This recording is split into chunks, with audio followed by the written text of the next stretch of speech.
తమిళంలో రూపొందిన action thriller పేరే అదర్స్. అభిన్ హరిహరన్ దర్శకత్వం వహించిన ఈ సినిమా క్రితం ఏడాది నవంబర్ 7వ తేదీన థియేటర్లకు వచ్చింది.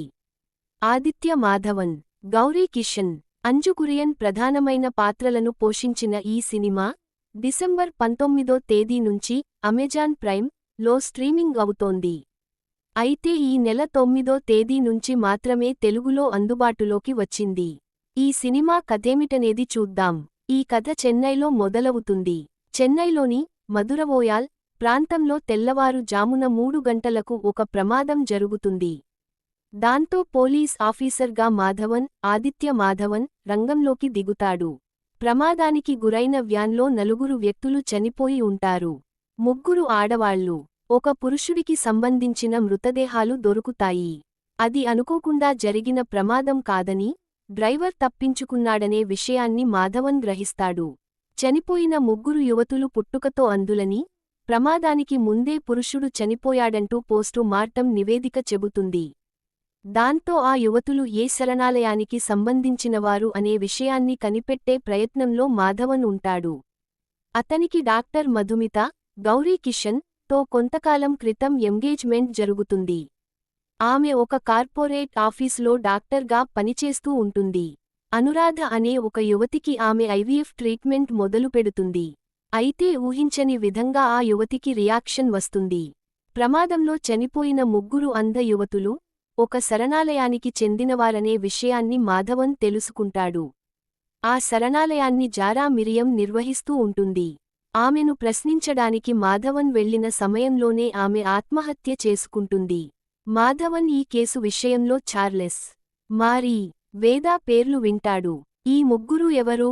అనాథ యువతులను వారు ఎందుకు టార్గెట్ చేశారు? వారికి ఐవీఎఫ్ ట్రీట్మెంట్కి ఉన్న సంబంధం ఏమిటి? అనేది మిగతా కథ. ఈ కథ చీకట్లో మొదలవుతుంది.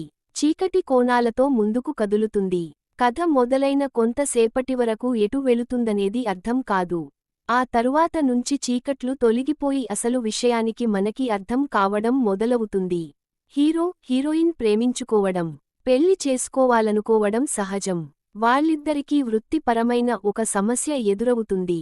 ఆ సమస్య వాళ్ళిద్దరినీ ఎలా సవాల్ చేసిందనేదే కథలోని ఆసక్తికరమైన అంశం. పెళ్లైన ప్రతి జంట తమకి పిల్లలు కావాలని కోరుకుంటుంది. తప్పనిసరి పరిస్థితులలో కొంతమంది ఐవీఎఫ్ ట్రీట్మెంట్ను ఆశ్రయిస్తూ ఉంటారు. ఐవీఎఫ్ ద్వారా తమ కలను నిజం చేసుకోవాలనుకుంటారు. అలాంటి ఐవీఎఫ్ ట్రీట్మెంట్ వెనుక గల చీకటి కోణాలను టచ్ చేస్తూ దర్శకుడు ఈ కథను అల్లుకోవడం జరిగింది. నేరస్తులు, డాక్టర్లు, పోలీసులు, ఈ 3 వైపుల నుంచి ఈ కథ పరిగెడుతూ ఉంటుంది. ఒక వైపున అనాథ యువతులు అదృశ్యం కావడం, అంధ యువతులు చనిపోవడం, మరోవైపున ఐవీఎఫ్ బేబీస్ హార్మోన్లలో ఊహించని మార్పులు జరుగుతుండటం. పోలీసుల విచారణతో కథ పరిగెడుతూ ఉంటుంది. సాధారణంగా ఈ తరహా కథల్లో ప్రతినాయకుడు దూరంగా ఎక్కడో అద్దాలమేడల్లో ఉండి అంతా మానిటరింగ్ చేస్తూ ఉంటాడు. అందుకు భిన్నంగా ఈ కథలో విలన్ పాత్రను డిజైన్ చేసిన తీరు కొత్తగా అనిపిస్తుంది. ఐవీఎఫ్ ట్రీట్మెంట్కి సంబంధించిన చీకటి కోణాల చుట్టూనే దర్శకుడు ఈ కథను అల్లుకుంటూ వెళ్లాడు. కొంతమంది అవినీతిపరులు, స్వార్థపరుల కారణంగా మొత్తం సమాజం ఎలాంటి ప్రమాదం బారిన పడుతుందనేది దర్శకుడు ఆవిష్కరించిన విధానం బాగుంది. అయితే శరణాలయాల నిర్వాహకులు అంత తేలికగా మోసగాళ్ల మాటలు నమ్మేస్తారా అనే ఒక ఆలోచన మాత్రం కలగక మానదు. ప్రధానమైన పాత్రలలో కనిపించే నటీనటులంతా కూడా బాగా చేశారు. అరవింద్ సింగ్ ఫోటోగ్రఫీ ఆకట్టుకుంటుంది. గిబ్రాన్ నేపథ్య సంగీతం సన్నివేశాలకు తగినట్టుగా సాగుతుంది. రామర్ ఎడిటింగ్ నీట్గా అనిపిస్తుంది. దర్శకుడు ఏ పాయింటునైతే చెప్పాలని అనుకున్నాడో దానిని మాత్రమే తెరపై ఆవిష్కరించాడు. ఆ పాయింట్ చుట్టూ వినోదపరమైన మిగతా అంశాలేవీ అల్లుకోలేదు. అభ్యంతరకరమైన సన్నివేశాలు లేని ఈ సినిమా కాన్సెప్ట్ బేస్డ్ కథగానే కనిపిస్తుంది. కథ మొత్తంగా చూసుకుంటే ఓ మాదిరిగా అనిపిస్తుందంతే.